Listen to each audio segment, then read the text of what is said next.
They've been lying to you. Since the first day you opened a history textbook or saw a glossy postcard of gondolas gliding through romantic canals, you've been fed a carefully constructed fairy tale. Venice, that jewel of the Adriatic, that impossible city rising from the waters, is not what they told you it is. It's not a testament to medieval ingenuity or human determination. It's a crime scene, a monument to one of the most brazen engineering frauds in human history, a cover-up so massive that once you see it, you'll never look at our past the same way again. Think about it. Just stop and actually think for one moment. A stone city weighing millions upon millions of tons, marble palaces that would crush modern foundations, cathedrals reaching toward the sky, massive plazas, ornate columns, all of this supposedly standing in the middle of a fetid, rotting swamp, balanced on nothing but wood. They tell us with straight faces that it all rests on wooden poles, logs, tree trunks driven into muddy saltwater sloughs. They expect us to believe that millions of pieces of timber were hammered into toxic brine, and that on this wooden raft, an entire civilization was constructed. Do you actually believe that? Can you honestly sit there and accept that explanation without your rational mind screaming that something doesn't add up?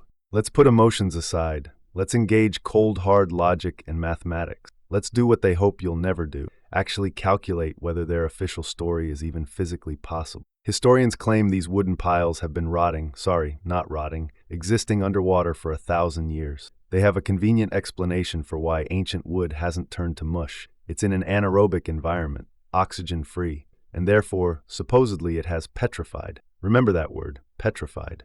It sounds scientific, doesn't it? It sounds like a neat solution to an impossible problem. But anyone with engineering experience, any biologist, anyone who's ever built a fence in their backyard will tell you the truth. Wood in water is organic matter, and organic matter decomposes, period. Saltwater accelerates this process. Bacteria don't care about historians' decrees. Microorganisms don't respect the official time. Marine borers, shipworms, teredo worms, these creatures have been eating wooden ships since humanity first ventured onto the ocean. Roman shipwrecks deteriorate. Viking longboats decay, Spanish galleons rot away to nothing. But we're supposed to believe that the foundations of Venice, exposed to the exact same conditions, somehow achieved magical immunity. The mental gymnastics required to accept this are Olympic level. But even if we grant them this absurd premise, even if we momentarily suspend disbelief and accept that somehow miraculously these particular logs achieved immortality, we're immediately confronted with an even bigger question, one that demolishes the entire official chronology. Where did they get all that wood? Let's talk numbers, real numbers, documented numbers that appear in their own historical record. Take just one building, the Basilica of Santa Maria della Salute. Official sources proudly state that the foundation of this single church required 1,106,657 wooden piles. Let me repeat that. 1,106,657 tree trunks for one church. Do you comprehend what that number represents? That's not just a statistic to gloss over. That's an entire forest, multiple forests. To obtain that quantity of construction-grade timber, straight, tall, strong enough to theoretically support tons of marble, you need mature trees. If we conservatively estimate that 1 hectare of dense forest contains about 300 to 400 suitable trees, you'd need to completely clear-cut approximately 7,400 acres of pristine woodland for one building. Now multiply that by the entire city. Venice has hundreds of palaces, thousands of homes, churches, warehouses, docks, bridges, public squares. We're talking about potentially hundreds of millions of logs. This would require deforesting an area the size of several American states. Where was this forest? They claim the wood came from the Alps, from Slovenia, from Croatia, mountainous regions with steep terrain. Now engage your logical brain. This is supposedly the Middle Ages. No railroads, no 18-wheelers, no industrial cranes, no diesel engines. How exactly do you transport millions of tons of timber from mountain forests down to the coast? On wagons pulled by horses and oxen over primitive dirt roads? One horse can pull maybe 1 to 2 tons on a good road under ideal conditions. Each massive log suitable for a foundation pile weighs hundreds of pounds. Do the math. You'd need not hundreds, not thousands, but tens of thousands of animals in constant operation for decades. What did they eat? Where did the feed come from? Who organized this logistical operation on a scale that rivals modern multinational corporations? We're supposed to believe this was accomplished by illiterate refugees fleeing barbarian invasion, people who allegedly arrived in the lagoon with nothing but the clothes on their backs. They had no advanced planning, no established supply chains, no industrial infrastructure, yet somehow they executed what would be the largest lumber transport operation in human history. The story doesn't just strain credulity, it snaps it in half. But wait, it gets worse. Let's talk about the actual process of driving these piles into the ground. Have you ever watched modern construction? Today, they use massive hydraulic pile drivers, diesel-powered hammers weighing tons that slam down with thousands of pounds of force. Even with this modern equipment, driving a pile through difficult soil into bedrock is a slow, laborious process. The official story claims they did this manually, by hand, with wooden mallets and primitive pulleys. Let's calculate what that actually means. To drive a single wooden pile through soft mud, past layers of clay, down to the harder Coranto layer beneath, which can be anywhere from 15 to 30 feet deep, would require thousands of hammer blows. Each blow must be precise. Hit it wrong and the pile splinters and becomes useless. A crew of strong men working in optimal conditions might successfully install one pile in 1 to 2 hours. Maybe. Let's be incredibly generous and say they could do one per hour. That's 24 piles per day if they worked non-stop, 24 hours straight with no sleep, no food breaks, no rest. For that single church with over 1 million piles, one crew would require over 46,000 days. That's 126 years of continuous, non-stop work for one building. Ah, they say, but there were many crews working simultaneously. Fine, let's say there were 100 crews. That's still more than a year just to lay the foundation for a single structure. Where did these crews live while working in the middle of a swamp? On boats? Where did they get fresh water in a saltwater lagoon? Where did they relieve themselves? What did they eat? How were they paid? Who coordinated? The logistics of this operation, just the foundation work alone, would require organizational capacity, resource management, and supply chain coordination that wouldn't exist in Europe for another 500 years. Yet we're told this was accomplished during what historians call the Dark Ages, by people who supposedly couldn't even maintain the infrastructure they'd inherited from Rome. Venice is a city that mathematically could not have been built using the methods and timeline they've given us. The numbers don't work, the physics don't work, the logistics don't work. Either the story is a lie, or something radically different happened here, something they desperately don't want you to understand. Let's ask the most obvious question, the one that should have been asked centuries ago, but somehow never is. Why would anyone choose to build on a swamp in the first place? Why create such impossible difficulties for yourself when there's solid ground right there on the main? Building on water costs exponentially more than building on land. It's engineering suicide, economic insanity. No rational ruler, no matter how visionary, would deliberately choose to waste resources creating an artificial island unless they possessed technology that made it quick and easy. What if the piles were already there? What if those wooden supports, or whatever they actually are, were installed using methods we don't understand by people we've been taught to believe never existed? What if the piles aren't wood at all? Recent independent analyses of foundation materials from various Venetian structures have revealed something disturbing. The composition isn't quite wood and isn't quite stone. It resembles something closer to geopolymer concrete, an ancient form of manufactured stone that civilizations like the Romans, Egyptians, and even older cultures knew how to produce, but whose secrets were supposedly lost. Or were they hidden? Official historians cling to the woodpile explanation like a life preserver, because if they admit the foundations are made of advanced manufactured materials, their entire chronology collapses. If Venice's base is composed of sophisticated artificial stone created through chemical processes that we're only now rediscovering, then who made it? When was it really made? And what happened to that civilization? Look at old engravings and maps of Venice. The city appears fully formed in the earliest images. There are no depictions of massive construction sites with thousands of workers driving piles. No illustrations of the decades-long building process we're told occurred. The city simply exists, complete and functioning, as if it emerged from the water fully built, or as if the water came to. This brings us to the most suppressed theory in academic circles, the explanation that makes university professors break out in nervous sweats. What if Venice wasn't built on water at all? What if Venice was a pre-cataclysm city constructed on solid land that became submerged when global water levels catastrophically? This explains everything. It explains the absence of the impossible lumber industry. It explains the lack of millions of workers with hammers. And most importantly, it explains those bizarre doors and windows that open directly onto the water at what is clearly not ground level. Have you noticed these doors? Ornate, expensive entrances to palaces. Grand doorways that now open onto filthy canal water lapping halfway up the frame. The official explanation is that these were designed as water gates, prestigious entrances where wealthy merchants would arrive by gondola. Are you serious? The main entrance to your multi-million-dollar mansion opens directly into sewage-filled water where rats paddle by? Architects of that era were masters of proportion, students of sacred geometry, artists who understood beauty and function. The idea that they would deliberately design principal entrances to be half submerged in brackish water is absurd. It's a sign that the water level changed. The city sank, or the waters rose, or both. When you look at Venice with fresh eyes, you're not seeing romance, you're seeing tragedy. You're seeing the aftermath of a planetary-scale catastrophe that has been hidden from us through creative storytelling about hardworking Italians and magical immortal wood.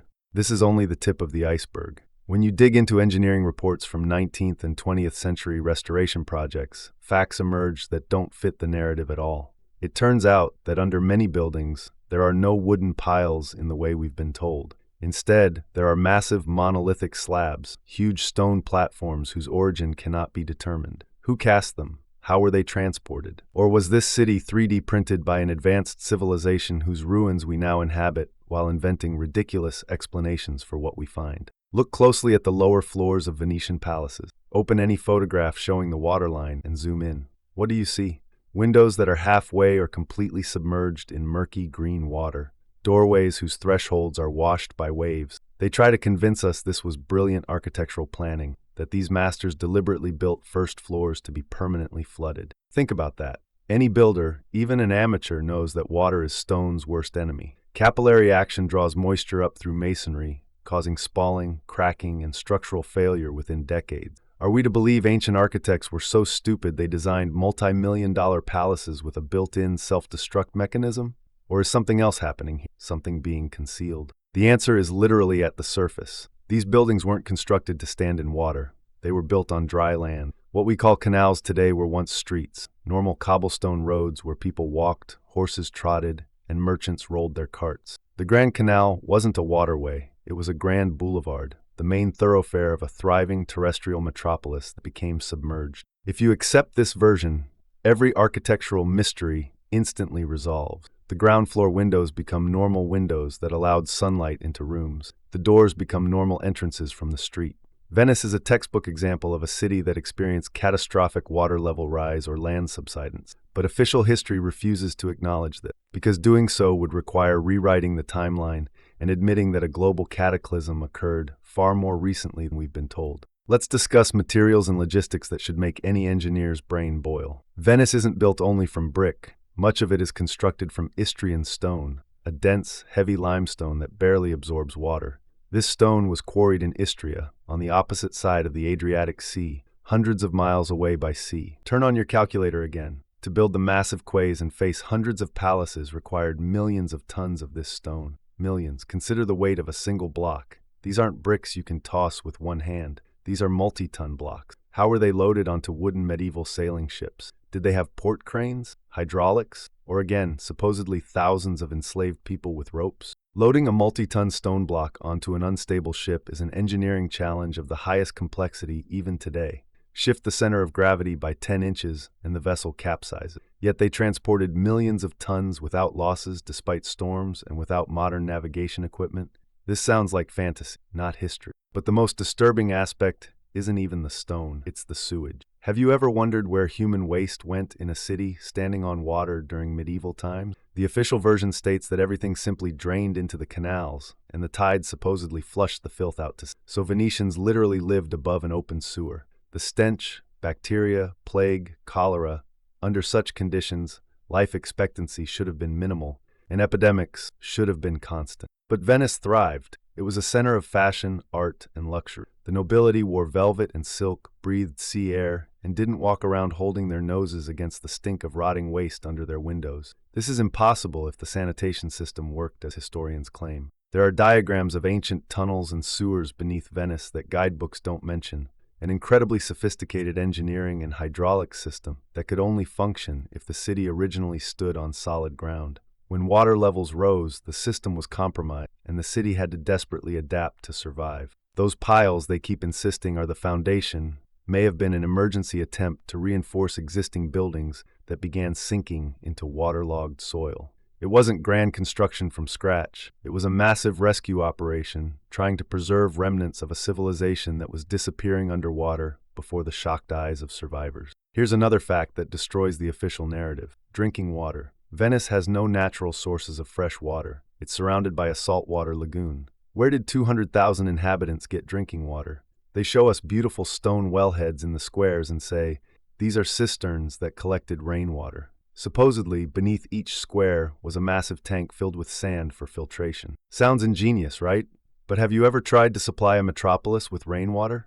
The volumes required are staggering. Drinking, cooking, washing, industrial needs for glassblowers and dyers. Rainfall in Italy is decent, but droughts occur regularly. Making a commercial empire's existence dependent on weather patterns is strategic suicide. No rational leader would take that risk when building a capital city. The Venetian wells aren't just rainwater collectors. They're outlets for an unbelievably complex system, possibly an artesian system whose technology was lost or blocked by catastrophe, or they're remnants of infrastructure from when the city was part of the mainland and had access to aqueducts. We see only the tip of the iceberg, ornamental stone wellheads, and we invent primitive explanations while missing their actual sophisticated purpose. Scientists love to attribute everything they don't understand to either rainwater collection or ritual purposes when they can't explain the real technical function. It's intellectual laziness masquerading as scholarship. Let's return to the ground itself. The geology of the lagoon is a layered cake of silt, clay, and sand. The hard layer, called Coranto, lies at varying depths. For a building to stand for centuries, piles must reach this hard layer and anchor in it. If they don't reach it, they're friction piles, held in place only by the grip of surrounding soft mud. For heavy stone palaces, friction piles and soft sediment are a guarantee of destruction. Buildings would shift, crack, and tilt every year. Look at modern buildings on weak soil. They crack constantly without concrete foundations and steel reinforcement. Yet Venice stands. Most vertical lines remain true. How is this possible without geodetic surveying, without precise load calculation, without reinforced concrete? They tell us about petrified larchwood, but wood doesn't magically transform into stone overnight. If it actually petrified, it would become brittle and shatter from the slightest vibration. Wood only works as a structural support if it remains elastic. This is a logical dead end. Either the piles are wooden and should have failed centuries ago, or the foundation is built in an entirely different way than we've been told. Let's shift focus from water to walls. What is Venice built from? Brick. Billions of fired clay bricks. Here begins the real production nightmare that historians prefer to ignore. To produce one high-quality brick that will survive centuries in an aggressive marine environment requires clay, sand, water, and most importantly, fire. You need kilns, massive industrial furnaces maintaining temperatures near 1800 degrees Fahrenheit for extended periods. Now ask yourself a simple question. Where were these brick factories located in a wooden city standing on pilings in the middle of the sea? Lighting gigantic fires under those conditions is madness. One wind-blown spark and the entire city would have burned to the waterline while still under construction. So the bricks were transported from where? The mainland. Again, logistics. One standard brick weighs about 8 pounds. To build a single modest 3-story palace requires roughly 500,000 bricks. That's 4,000 tons of cargo for one house. Venice has thousands of buildings. We're talking about tens or hundreds of millions of tons of fired clay. Imagine the fleet needed to transport this. Not a trade fleet, an unending convoy of cargo barges operating for centuries without stopping for a minute. Where are the remains of these barges? Where are the port cranes for unloading? Where are the documents recording purchases of the massive quantities of fuel needed for the kilns? To fire that volume of clay, you'd need to burn all the forests of Europe twice over. But we're told it all happened quietly, almost invisibly, through the labor of craftsmen working in small workshops. The math doesn't work. But there's a place in Venice that explodes the brain of every modern engineer more effectively than bricks. The arsenal. The Venetian arsenal. Officially, it was the world's first factory, the first assembly line production facility. They tell us that at its peak, 16,000 people worked there and they could assemble one complete warship, a galley, in a single day. Think about that. One day, one complete ocean-going warship. Even Henry Ford, with his revolutionary assembly line in the 20th century, would envy that efficiency. To construct an incredibly complex wooden structure, equip it with sails, cannons, and rigging in 24 hours using only manual labor, no electricity, no pneumatic tools, no CNC machine, it's technically impossible. Either the arsenal used technology we're not allowed to know about, or these ships weren't being built, but rather acquired from somewhere, already complete. There are accounts of mechanisms in the arsenal that didn't operate on muscle power. What if the Venetian arsenal wasn't a shipyard at all, but a repair depot for equipment left behind by a previous, more advanced civilization? Equipment that the new inhabitants simply patched up and used until the stockpile ran out? That would explain Venice's naval dominance. They weren't brilliant shipwrights. They'd found the garage of the gods and managed to get a few machines running. This brings us to a demographic paradox that cannot be explained within the mainstream academic program. The history of Venice, and Europe in general, is filled with references to horrific plague epidemic. The Black Death killed half the population of cities. They tell us streets were piled with corpses, that there was no one left to bury the dead. Then, just decades after another plague, we see explosive growth in construction. Who was building? Who gave birth to new workers? A woman can bear one child per year. To raise that child into a stonemason or shipwright takes another 15 to 20 years. Human resources regenerate incredibly slowly. Population mathematics don't match the volume of work. After catastrophic population loss, there should be a period of decline, decay, and emptiness lasting centuries. Instead, we see renaissance, rebirth, a flowering of art and architecture. It's unnatural. It's as if after nuclear war, the surviving mutants suddenly started building glass and steel skyscrapers. Where did the people come from? Or maybe they weren't entirely people as we understand them. There's a terrifying theory that the population was artificially reconstituted. Remember those strange paintings from that period depicting multitudes of infants being grown in capsules or found in cabbages? Those aren't just metaphors or folklore about where babies come. What if, after the global catastrophe that destroyed the previous civilization, the new controllers used cloning technology or artificial gestation to rapidly populate empty cities with a labor force? This explains why history feels so short and fragmented. We as a species were rebooted quite recently. We're descendants of those who were grown in test tubes to operate salvaged infrastructure. Look at Venetian masks and we think carnival. But what if the mask is a symbol of facelessness, a symbol that underneath there's no history, no memory, no individuality? The Venetian aristocracy, the so-called black nobility, always remained aloof and separate. They possessed knowledge unavailable to commoners. They knew the secrets of navigation, banking, glass production, and mirror making. Speaking of glass, Murano glass isn't just decorative vases. It's optical technology, lenses, mirrors, transparent materials of the highest purity. At a time when the rest of the world allegedly drank from clay cups, Venice was producing perfect lens. For what purpose? Just eyeglasses, or for telescopes, surveying instruments, and perhaps directed energy weapons? The secrets of the glassmakers were guarded under penalty of death. Why?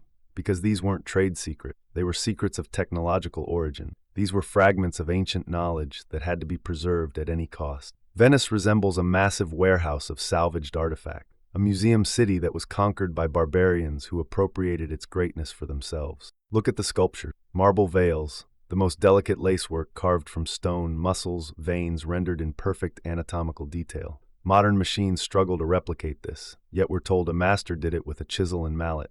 Have you tried hitting marble with a hammer? One wrong move and everything shatters. Creating a veil from stone by hand is impossible. It's either casting or CNC milling or stone softening through unknown radiation or chemical processing. But to admit this means admitting we've degraded, not evolved. Official history is a screen erected to hide the fact that we're living on the ruins of a world that was thousands of times more complex and sophisticated than ours. We're like children who found the remote control to a nuclear power plant and use it to crack nuts. Venice is that remote control, and it's slowly sinking, taking the truth with it. Or maybe they're sinking it deliberately. After all, as long as these walls stand, we have proof of the lie. Once they vanish beneath the water, the loose ends will literally go under, and no one will be able to prove that the piles don't rot, not because they're larch, but because they're not wood at all. Remember when the Campanile collapsed in 1902? It didn't tilt or slide. It folded inward on itself, neatly, vertically, exactly like a controlled demolition, turning into a mountain of brick dust. Strange behavior for a building that supposedly just deteriorated naturally. What if it was destroyed deliberately? What if devices were discovered inside whose operating principles couldn't be explained, or that someone wanted hidden? Then it was quickly rebuilt as it was, but perhaps now just an empty shell. We see only the hollow replica, cargo cult architecture. We imitate the form but have lost the essence. We ring bells where energy once hummed that could levitate stones. This principle of imitation is visible everywhere. Look at the sculpture of the winged lion in the square, the symbol of Venice. Officially, it's a medieval bronze casting, but when the statue was sent for restoration and subjected to spectral analysis, scientists were stunned. The alloy composition was extraordinarily complex, with admixtures difficult to obtain even in modern vacuum furnaces. Moreover, the lion's stylistic elements don't fit European art of that period at all. It's a chimera, a biomechanical beast more reminiscent of ancient Assyrian or Chinese machines than the work of an Italian master. There's a version that it's not a statue but a petrified or metallized mechanism, an ancient robot guardian found in ruins and placed on a column as a trophy, given a saint's name to legitimize it. Doesn't it trouble you that all of Venice is covered in symbolism we call mythological? Dragons, griffins, strange hybrids of humans and animals. We consider it artist's fantasy. But what if it's documentation? What if before the catastrophe, before the world was flooded with mud and water, genetic engineering was commonplace? If these creatures actually lived among humans or were created by them as servants, then Venice transforms from a romantic city into the laboratory of mad geneticists whose experiments were washed away by the deluge. And here enters the most terrifying hypothesis about why Venice is sinking. They tell us global warming, groundwater extraction, nonsense. The city is sinking because the mechanism that kept it afloat, whether anti-gravity, a vibrational cushion, or some other forgotten technology, stopped working. The battery died, the energy dissipated, and the heavy stone mass began obeying the brutal laws of physics, settling into the mud. The very piles historians throw in our faces may have been merely grounding electrodes or stabilizing rods, not load-bearing structures at all. Who said Venice is only what we see above water? Remember how modern skyscrapers are built. The underground portion often equals the above-ground structure in size. If Venice is the top of a pre-flood metropolis, then underwater lie floors, streets, tunnels. There, in darkness and silt, lie the answers to all our questions. There stand the real foundations that don't rot because they're not made of wood. There may be preserved libraries, rooms full of technology, genetic material storage facilities. That's exactly why diving in the canals is forbidden. Not because of filth, not because of boat traffic, but because any diver with good equipment might see what would destroy official history in seconds. They'd see that walls descend not 6 feet but 60, 100, 200 feet. That windows march down into the abyss. The city doesn't rest on the bottom. It grows from the bottom like a coral reef created by intelligence. That thought chills the blood. We live in a world of total deception. We've been convinced we're the pinnacle of evolution, that we fly into space and created smartphones. But we can't even replicate a wall supposedly built in Venice in the 10th century. We can't create a brick that will survive in salt water for 500 years without crumbling to sand. We've degraded. We're savages who moved into an abandoned palace and are burning the parquet floors to stay warm. We look at Venice and think of Casanova's masquerades, but we should be thinking about who lived here before us, who these giants of thought were who could transform a swamp into paradise, and where they went. They were erased, destroyed, and their homes were settled by us, small, obedient people with short memory. We were given a false chronology. They invented fairy tales about larch piles, about refugees fleeing Huns, about great spice trade. Also, we wouldn't ask the most important question, whose city is this really? And if they could build something like this, then who destroyed their civilization? That enemy, that force that executed a global reset, hasn't gone anywhere. It's here. It watches us through tourist cameras, controls to ensure we don't dig too deep, ensures that restorers cover joints made with unknown technologies in cheap cement and replace eternal stone with inferior substitutes. The replacement happens every day. The original Venice is vanishing, dissolving, being replaced with papier-mâché replicas. Soon, only a postcard will remain, and then proving the truth will be impossible forever. But you can fight back. Share this truth. Spread this information before it gets buried like Venice itself. Subscribe to this channel so you'll be notified when we expose the next massive historical lie, because Venice is just one piece of a much larger puzzle. Leave a comment below with your own observation. Have you been to Venice? Did you notice anything strange? Any architectural details that didn't make sense? Your testimony matters. Together, we can piece together the real history they're trying to erase. Hit that subscribe button now, and let's uncover the truth they don't want you to know.